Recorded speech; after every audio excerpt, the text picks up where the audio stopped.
உன் பேர் சொல்லு. Hi, Vadivel Peter. Vadivel Peter. Vadivel Peter dancer owner Vijay TV comedy actor. Hello, நான் உங்கள் டிஎஸ் சார் பேசுகிறேன். விஜய் டிவி காமெடி புகழ் மிஸ்டர் அவர் பேர் என்ன? பீட்டர் வடிவேலா? ஆமாம். வெரி குட்ரா. திடீர்னு பார்த்தா ஒரு ஒயிட் அண்ட் ஒயிட்டில் நல்ல கோல்டனில் சில்வரில் அப்படியே விதவிதமாக போட்டாச்சு. வில்லன் கெட்டப்பில் ஒரு டிஃப்ரெண்டான மனிதர். அவரை வந்து சந்தித்தோம். என்னுடைய ரசிகர், ரொம்ப என் மேலே பிரியம். அவர் வந்து, சார் நீங்கள் காரில் போகிறீங்க, ஒரு ட்ரிப்பு என்னுடைய காரில் வாங்கன்னாரு. என்ன காரு அப்படின்னு கேட்டேன். அதுக்கு சொன்னார் ஆட்டோ காரு அப்படின்னாரு. ஓ, ஆட்டோ காரு தான், என்ன காரு அப்படின்னேன். ஏங்க ஆட்டோ காருங்க அப்படின்னாரு. நான் ஆட்டோ காருங்க, ஆட்டோ காருன்னா ஆட்டோ காரா ஆட்டோ காரரான்னு ஒரு கன்ஃபியூஷன். இல்லைங்க ஆட்டோ கார் அப்படின்னாரு. உடனே சரி ரைட்டு, டிஃப்ரெண்ட்டாக இருக்கும்னு லக்கேஜ் எல்லாம் டிக்கி இருக்கான்னு, சூப்பர் டிக்கி இருக்குங்கிற. எனக்கு அவருக்கு ஒரு 3 நிமிஷம் வாக்குவாதம்.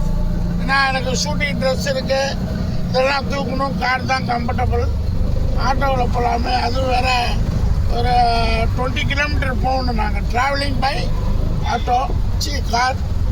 இப்போ இவர் என்ன சொன்னார், எனக்கு ஓலா ஊபர் காசே கொடுத்துருங்க, பரவாயில்ல வாங்கன்னாரு. காசெல்லாம் கொடுக்க முடியாது, நான் நடிகர், நீனும் நடிகர், வேணா வாய்ப்பு தரேன் அப்படின்னு சொன்னேன். வாய்ப்பு எங்கே கிடைக்கும், நம்பலாமா அவங்களன்னாரு. நாங்கள் 130 படம் நடிக்க வச்சு நம்பலாமான்னு கேட்குறீங்களா? நானும் தான் பண்ணுறேன் காமெடி. இன்னும் 1 லட்ச ரூபா பேமெண்ட்டு எப்படி வாங்கணும்னு கேட்டார். 1 லட்ச ரூபா பேமெண்ட் வாங்கணும்னா அதுக்கு கஷ்டப்படணுங்க அப்படின்னு. இப்போ எவ்வளோ வாங்கிக்கிட்டு இருக்கீங்க? One day 50,000. 50,000. 15,000 வாங்கிட்டு இருக்கேன்னாரு. எத்தனை வருஷமா சினிமாவில் முயற்சி பண்ணுறீங்க? 28 வருஷமா. 28 years. அப்பா கடின உழைப்பாளி. அதாவது சினிமாவில் உயிரை செகண்டரியாக வச்சுக்குவாங்க. சினிமாவில் உயிர் செகண்டரி, லட்சியம் நம்பர் 1, வெறித்தனம் நம்பர் 1. ஸோ சினிமாக்காரங்களுக்கு வந்து முதல்ல எங்களுக்கு வந்து என்னை சேர்ந்துதான் வெக்கம் கூடாது. அதுக்கப்புறம் பிளா பிளா பிளா பிளா பிளா பிளா பிளா பிளான்னு சொல்லலாம், அதெல்லாம் இருக்காது சினிமாக்காரங்களுக்கு. இது போலீஸ்காரருக்கே தெரியும். நாங்கள் நல்லா முடி வளர்த்துக்குவாங்க, வில்லன் கிட்ட இருக்கும், காசு கையில் இருக்காது, மனதில் தைரியம் மட்டுமே இருக்கும், வேலைக்கும் போக மாட்டோம். ஆனால் வாழ்ந்தால் சினிமா, வீழ்ந்தாலும் சினிமா அப்படிங்கிற ஒரு லட்சிய கனவோடு இந்த சினிமா பயணம் 28 ஆண்டுகள், ஒரு அபரிதமான பயணம். ஸோ ஒரு ஆட்டோ காரா ஆட்டோவில் காரா அப்படிங்கிற கன்ஃபியூஷனில் வந்து உள்ளே உட்காந்தா சீட்டெல்லாம் பார்த்தா கார் மாதிரியே இருக்குது. ரொம்ப ஹாப்பி. இங்கே டபுள் ஃபேன் வச்சுருக்காரு, அங்கே டிவி வச்சுருக்காரு, அங்கே ஒரு ஃபேன் வச்சுருக்காரு. வண்டியில் எக்ஸ்ட்ரா குழந்தைங்களுக்கு சீட்டா? இது யாருக்கு எக்ஸ்ட்ரா சீட்டு? எக்ஸ்ட்ரா உட்காந்துக்கலாம். ஆமாம், இதில் ஒரு 2, 4, 6 பேர் பயணம் செய்யக்கூடிய ஒரு ஆட்டோ. அந்த அளவுக்கு இவர் சீட்டெல்லாம் அடியில் நல்லா புஷ் பேக் எல்லாம் கொடுத்து பிரம்மாண்டமாக. இது கேரளாவில் பார்த்துருக்கேன், தமிழ்நாட்டில் ஒரே ஒரு ஆட்டோ பார்த்துருப்பேன் இந்த 15 வருஷத்தில். ஆனால் அவர் சினிமாக்காரரான்னு தெரியல, நல்லா வச்சுருந்தார். 2வது மனிதர் ஒரு ஆட்டோவில் நான் ஏறி உட்காருது. சும்மா ரதம் மாதிரி போகுது பாருங்க, அப்படியே ஓட்டுறாரு. சென்னை பெரம்பூர் டு நந்தம்பாக்கம் கிட்டத்தட்ட 20 கிலோமீட்டர் வருமாப்பா? 20 கிலோமீட்டர். 20 கிலோமீட்டர் சென்னையில் ஆட்டோவில் ட்ராவலிங்கிறது ரொம்ப அபூர்வமான விஷயம். சரி, அடுத்து வர்ற கதைக்கு. சினிமாவில் என்னன்னா, ஒரு 28 வருஷம் ஏன் முயற்சி பண்ணீங்களே, ஏன் ஸ்டார் ஆகலை அப்படின்னு சில கொஸ்டின்ஸ் சொல்லுங்க. பேசிக்கிட்டு ஏன் ஸ்டார் ஆகலை? ஸ்டார் ஆகலைன்னா சினிமாவில் உண்மை இருக்கக்கூடாதுன்னுவாங்க. உண்மையை தவிர வேறு எதுவும் பேச தெரியாது. பளிச்சுன்னு ஓப்பனாக இருக்கிறதுனால வளர்ச்சி கம்மி. உண்மை இன்னைக்கு தோக்கலாம், ஆனால் ஒரு நாள் ஜெயிச்சு நிற்கும் போது உலகம் பேசும். அதுக்காக காத்திருக்கேன். உண்மையை மட்டும்தான் பேசுவேன். செல்ஃபிஷ் இல்லை, கேமராவோட நடிப்பேன், நிஜத்தில் நடிக்க மாட்டேன். அதான் செல்ஃபிஷ் இல்லை. நான் சுயநலவாதி இல்லை. நான் ஒரு இன்னசென்ட், அதனால என்ன ஜெயிக்க முடியல அப்படிங்கிறாரு. உண்மைதான். நல்லவங்களை ஆண்டவன் சோதிப்பான், கைவிட மாட்டான்.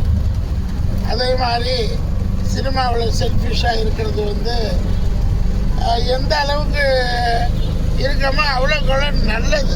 ஏன்னா நானும் ஒரு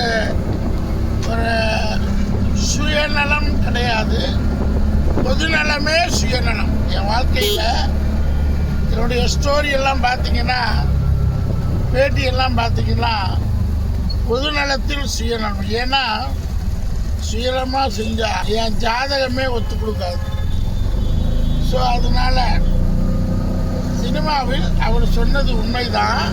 ஆனால் என்ன, ஆனால் ஒரு தொடர் விடாமுயற்சி.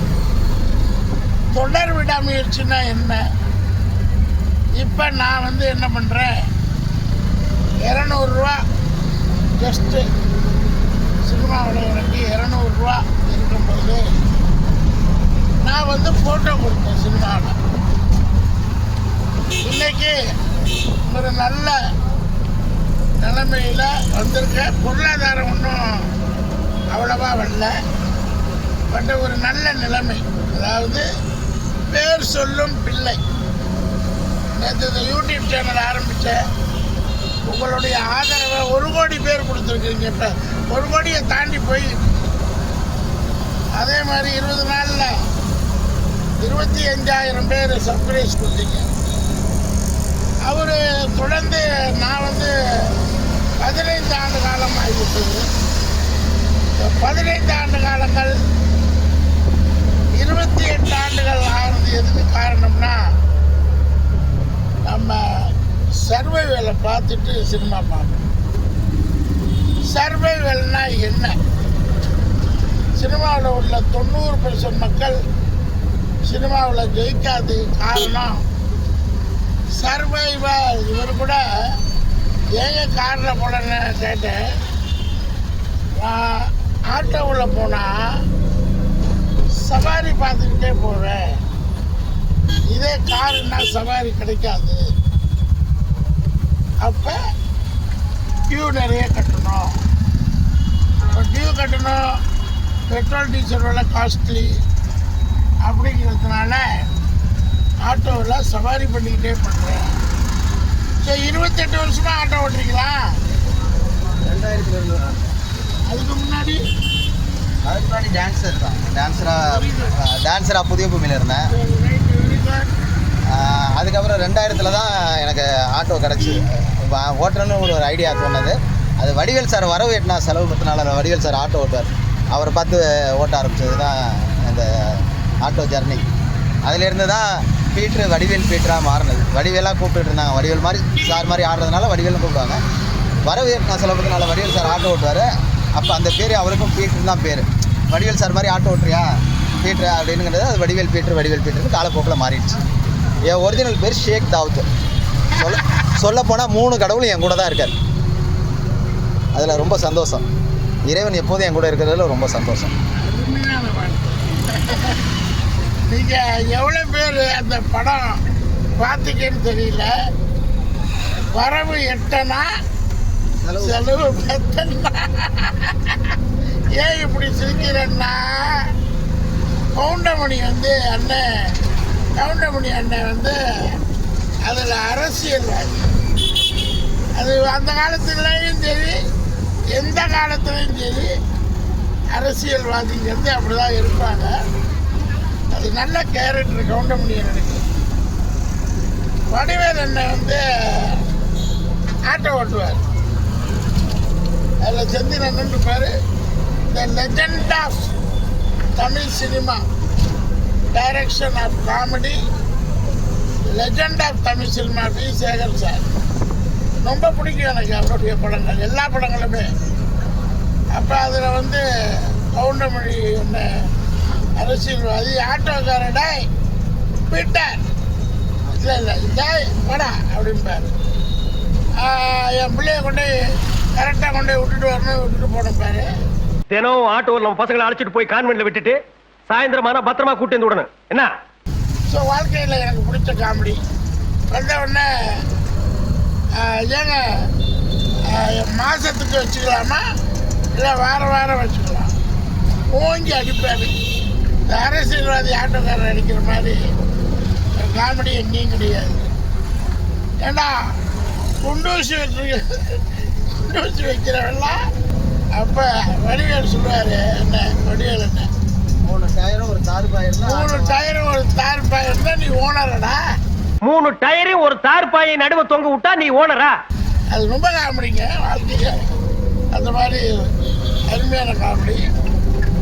ஸோ இந்த காமெடியை சொல்லும்போது ஓங்கி அணிஞ்சிடுவார்.